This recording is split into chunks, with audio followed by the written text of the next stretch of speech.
Hola, ¿cómo estás hoy? No me respondas. Ponte los cascos, ajusta tu volumen. Te compartiré pensamientos, reflexiones, consejos y enseñanzas para que mejores tu calidad de vida mientras viajas, o descansas, o en el gimnasio, caminando por la playa o la montaña, o simplemente mientras tomas tu café. Acompáñame en este nuevo episodio de Salud 360 grados.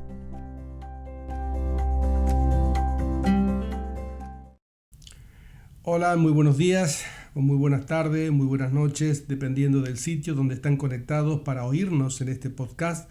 Damos la cordial bienvenida a aquellos que se conectan por primera vez al podcast de Salud 360 grados. Progresivamente, desde este verano, estoy grabando algunos temas de interés que tienen que ver con la salud, una salud completa, una salud que tiene que ver con el ser, con la persona. Y hoy he titulado el episodio que voy a compartir en los próximos minutos: No estamos solos en casa. ¿Qué quiero decir con esta expresión? Es que el ser humano, si nosotros lo consideráramos al ser humano como si fuese un edificio, una casa, podríamos decir que este edificio contiene a la persona. Pero no solamente tiene elementos físicos, no solamente tiene componentes de agua, de sales, de músculos, de huesos, sino también tiene factores o componentes emocionales, componentes mentales, habilidades sociales, habilidades de relación, y todo eso tiene que estar perfectamente interconectado, en comunión y armonía los unos con los otros para poder funcionar lo más saludable posible. Cuando usted ve la descripción de Salud 360 grados que hago yo al comienzo en el tráiler, allí trato de hacer entender de que la visión de la salud de la persona tiene que ser vista en toda la dimensión de los 360 grados como si fuese un reloj.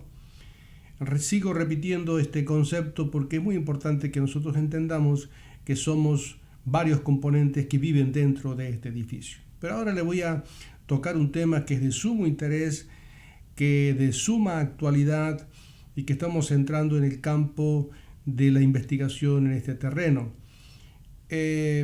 Hace un mes o poco más de un mes, aquellos que no han oído el tema del genoma humano, donde hablo de Francis Collins, que es el titular o el responsable de la investigación del famoso genoma humano, y para que usted pueda entender, lo explico en un lenguaje lo más coloquial, utilizando palabras lo más simple posible para que usted pueda entenderlo sin perder la profundidad de lo que es el genoma humano, y allí verá usted la complejidad de lo que es este edificio en la cual nosotros estamos habitando hoy.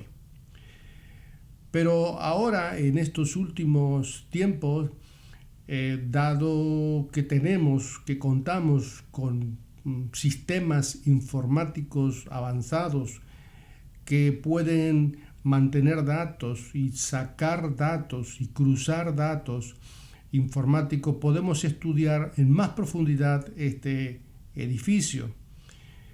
Y hay un terreno que teníamos lo teníamos identificado, pero no lo teníamos realmente estudiado, y este es el campo del estudio de los habitantes que hay dentro de nuestro organismo. Para poner un poco algunos ejemplos y ponernos en situación, es decir, si nosotros estamos aquí en Málaga, en esta ciudad de Málaga, tenemos un montón de habitantes que son permanentes aquí, que son nativos de Málaga, y que luego después tenemos un grupo de extranjeros que están aquí, que son aproximadamente el 6% o el 7% de la población total de Málaga. Y en España también hay una gran población de gente que ha venido del extranjero, que está entre nosotros, que son aproximadamente el 10%, es decir, existe un 90% de nativos españoles, de diferentes trasfondos culturales, pero nativos españoles, y un 10% de extranjeros. En Málaga, por ejemplo, viven 129 tipos de nacionalidades diferentes, y sabemos que son más o menos 192, 93 naciones que forman Naciones Unidas. Es prácticamente 2 de cada 3 personas de las Naciones Unidas representadas aquí en Málaga. ¿Qué quiero decir con esto? Es decir, que son estas personas que están aquí, están habitando entre nosotros, forman parte de lo que sería una comunidad dentro de una nación. En nuestro cuerpo, nuestro organismo, tiene un montón de componentes biológicos, componentes vivos, celulares, que conviven con nosotros, también dentro de nosotros, que son tremendamente útiles, pero que no le hemos dado nosotros la importancia hasta hace algunos años. Para esto quiero hablar de un tema que es de sumo interés, que es los que habitan con nosotros, que están en nuestra casa, que no son ocupas, sino que son microorganismos unicelulares que están habitando en nosotros, que realmente son como un órgano metabólico, que nos ayudan en el mantenimiento de nuestra salud. Este mundo de microorganismos, de microcélulas o de células de bacterias, están habitando en el cuerpo, habitan en la piel, habitan en la mucosa oral, habitan en el aparato respiratorio, pero sobre todas las cosas habitan en el intestino, especialmente el intestino grueso. Aunque todo el trayecto del tubo digestivo tiene bacterias, la gran cantidad de bacterias que son como un gran órgano metabólico que ayudan no solamente a la digestión, sino a un montón de procesos que tienen que ver con la vida y la salud. Para que podamos tener un poco, ampliar el concepto, la idea de todo lo que estoy hablando, si pudiésemos hablar en términos numéricos, diríamos que en el intestino viven entre 800 y 1000 familias diferentes de bacterias. Familias, pero son millones de bacterias, billones, trillones de bacterias. Algunos se atreven a hacer una aproximación numérica, dado que la informática así lo permite, que dicen que serían 10 bacterias por cada célula del organismo que nosotros tenemos. Dicho de otra manera, si tuviésemos 100 bacterias en nuestro organismo, por cada 100 bacterias habría 10.000. Por 100 células habría 10.000 bacterias. En términos de porcentaje, sería un 90% son bacterias y un 10% son células biológicas nuestras. Ahora, esta cantidad de bacterias, que nosotros las vemos siempre como malas, ¿cómo han llegado allí a nuestro organismo? Este grupo de familias, que ahora se le denomina reinos de bacterias, están habitando en el intestino, progresivamente se han ido anidando dentro de este edificio. Comienzan con el parto. Antes se pensaba que, por ejemplo, que el líquido amniótico donde donde el bebé estaba creciendo era absolutamente estéril. Lo que pasa es que nosotros no podíamos cultivar ciertas bacterias que estaban en el líquido amniótico, que hoy podemos saber desde el punto de vista genético que estaban allí, igual que dentro del contenido del útero. Cuando el bebé nace por cesárea, es diferente al bebé que nace por el canal del parto por vía vaginal. La vagina también tiene bacterias, pasa por el contenido de todo lo que es el periné de la mujer, y hay también un intercambio o una incorporación del bebé de bacterias que están en la vagina y en el intestino de la mujer, y hacen la primera colonización el primer aterrizaje de bacterias en el organismo del bebé. Luego después se va aumentando a través de la lactancia materna. Por eso es importante la lactancia materna, porque eso también produce no solamente anticuerpos, inmunoglobulina que nosotros hablábamos, sino que también hay transferencia de bacterias que favorecen el crecimiento de microorganismos en el intestino del bebé. También la convivencia familiar, es decir, los que están viviendo dentro de una convivencia familiar, el padre, la madre, los hermanos, los abuelos, y cuando más numerosa sea la familia, mayor intercambio de bacterias, donde el bebé se va nutriendo, si podríamos hablar de nutrición, se va incorporando dentro de sí todo este cúmulo de bacterias. El tipo de alimentación que le damos también favorece un tipo de bacterias u otras, y también depende del entorno donde se desarrolla la vida del bebé. Esto se ha hecho algunos estudios que estudian bebé que a los 4 días de haber nacido le estudian lo que es la flora intestinal, por así decirle, aunque ahora se ha cambiado el término, o lo hacen el estudio después de 4 meses y después del año, y se ve que las bacterias son muy similares a las bacterias de la microbiota, que ahora explicaré qué es eso, que es el tipo de gérmenes que habitan en la familia, en los hermanos, en los abuelos, en los padres, es similar a la que tiene el bebé, el niño.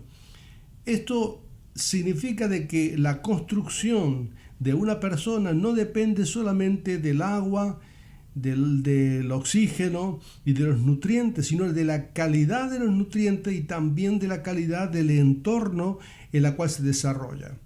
Entonces, este estudio que se está haciendo actualmente se ha estado publicado recientemente, en los últimos 3 o 4 años, pero hay un gran abanico de investigación para las próximas décadas. Así como se estudió el genoma humano, ahora se está estudiando el microbiota o la microbiota intestinal, que es un órgano metabólico. ¿Qué quiero decir con esto?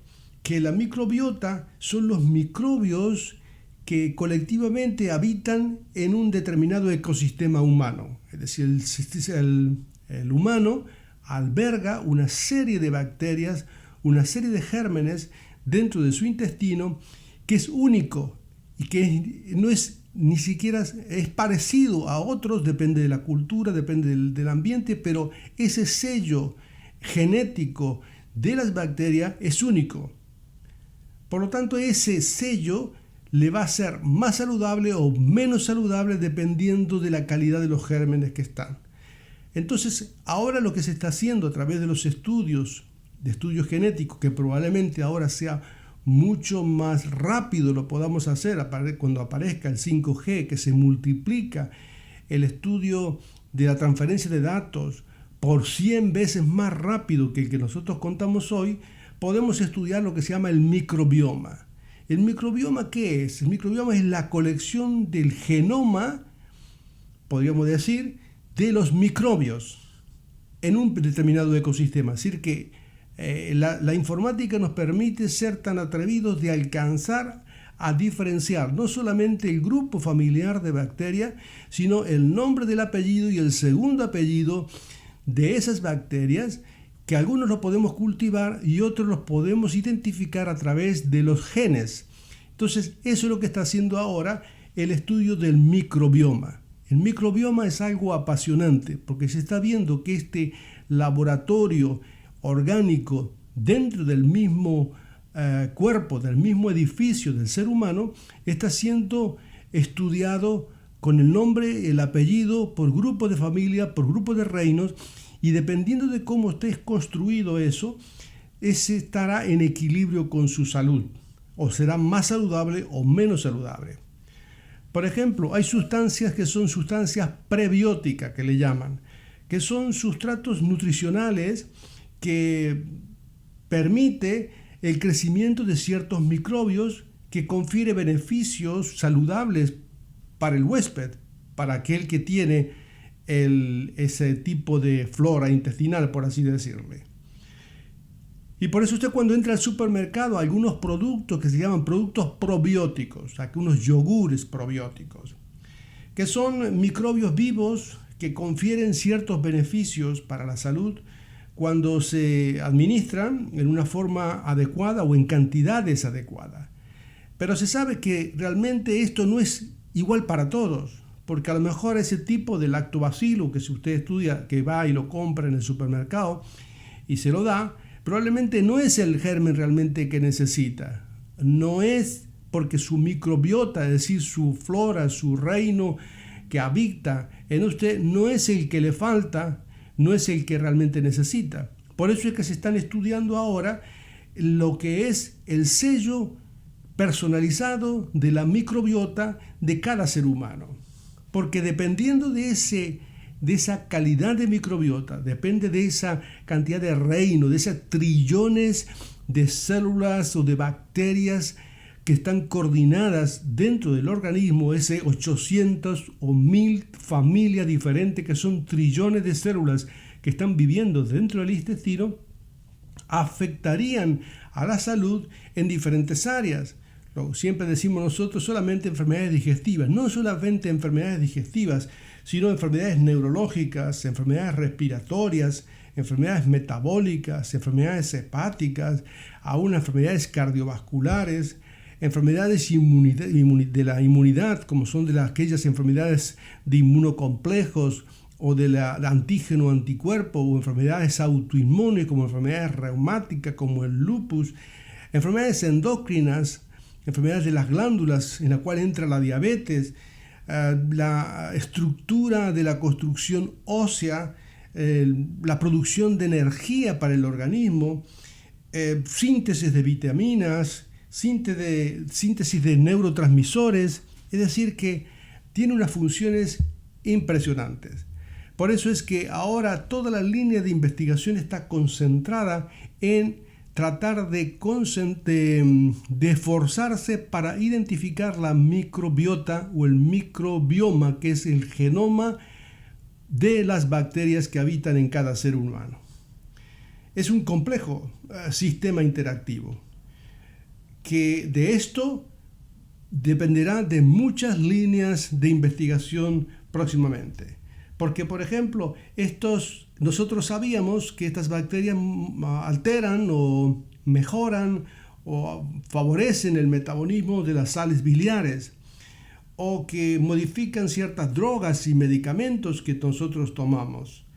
Eliminan algunas toxinas, tienen estas funciones, son funciones muy variadas dentro de cada organismo.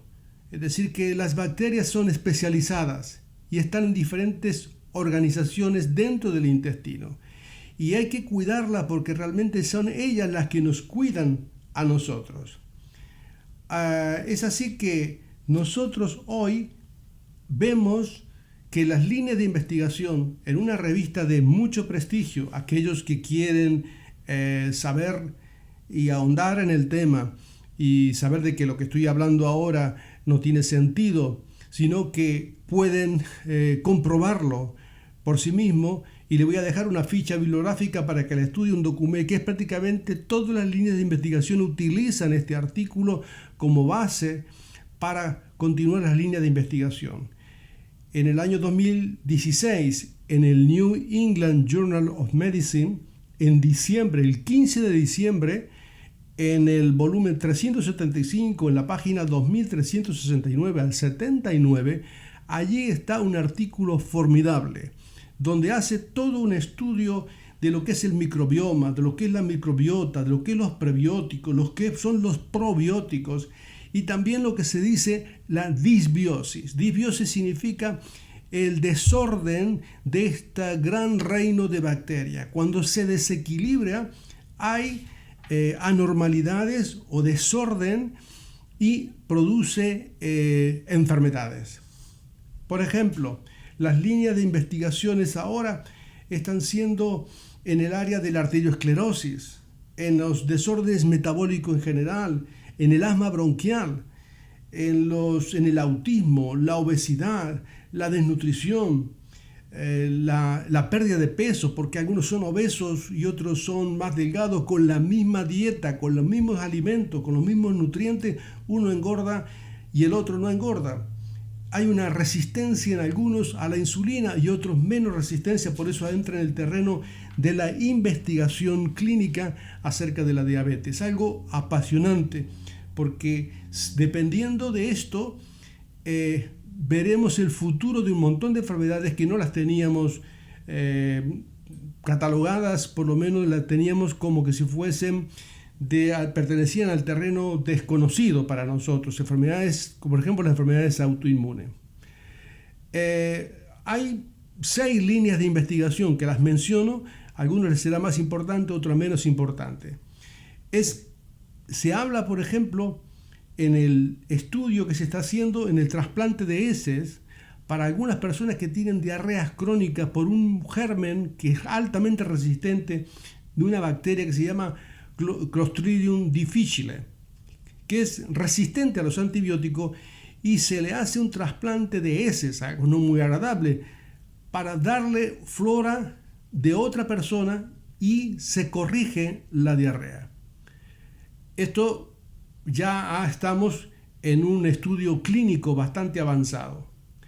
Algo que para nosotros nos suena muy difícil de aceptar y entender es que la arterioesclerosis está haciéndose estudios preclínicos ahora para decir que, por ejemplo, la inhibición de un microbio que produce la síntesis de trimetilamina, eso favorece la arteriosclerosis. Si nosotros inhibimos esa producción por ese microbio, la arteriosclerosis retrocede. Si nosotros actuamos ahora preclínica, cuando digo preclínica están trabajando en ratones, trabajan en la ansiedad sobre una bacteria que se llama Bacteroides fragiles, o varias bacterias que viven dentro del intestino, también en fase preclínica, en un montón de gamas de estudios del cáncer.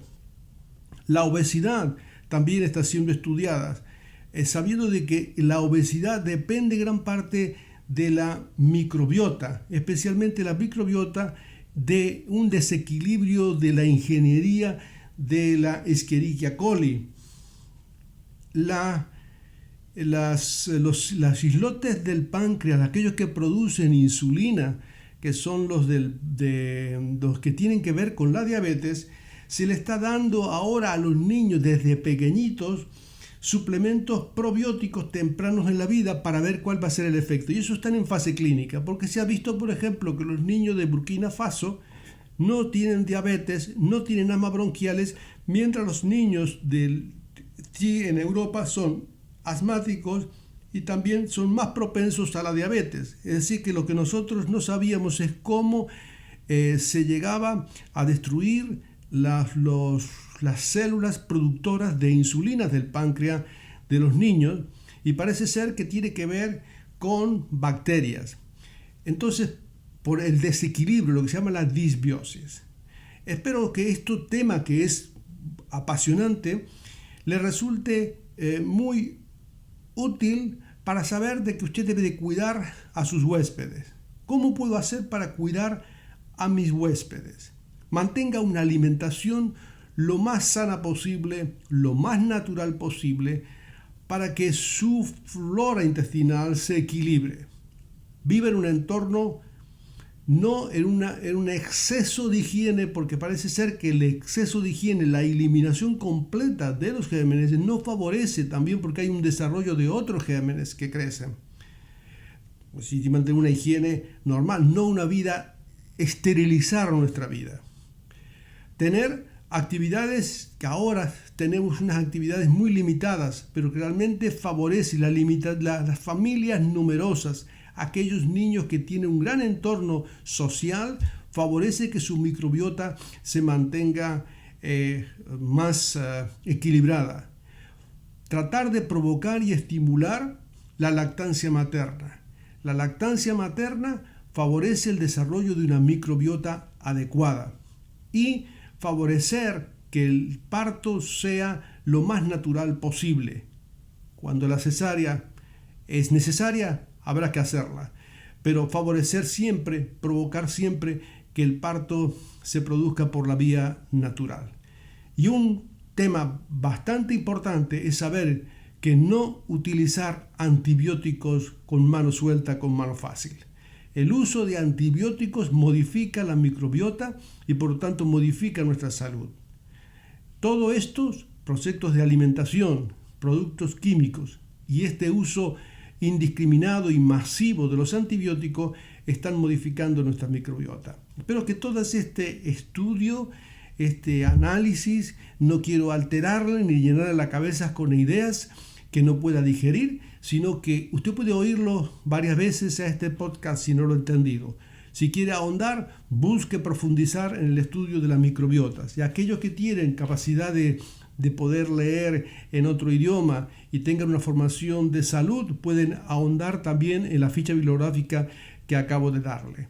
Yo espero que esto le abra la mente de saber de que dentro de nuestro organismo habitan huéspedes y que no son ocupas, que son huéspedes que nos ayudan como un gran órgano metabólico para que seamos más saludables. Por lo tanto, el ambiente que nosotros vivimos, los nutrientes que nosotros ingerimos, puede favorecer nuestra salud reumática, nuestra salud mental, nuestra salud en la piel, nuestra salud en la inmunidad, y la protección de todo nuestro organismo también depende de este equilibrio de estos reinos de bacterias que viven con nosotros. Espero no haberle sido muy pesado, muy denso, muy largo, pero espero que esto les sea útil, por lo menos para abrir la mente y pensar de que no estamos solos en casa, sino que hay huéspedes y huéspedes que trabajan con y por nosotros.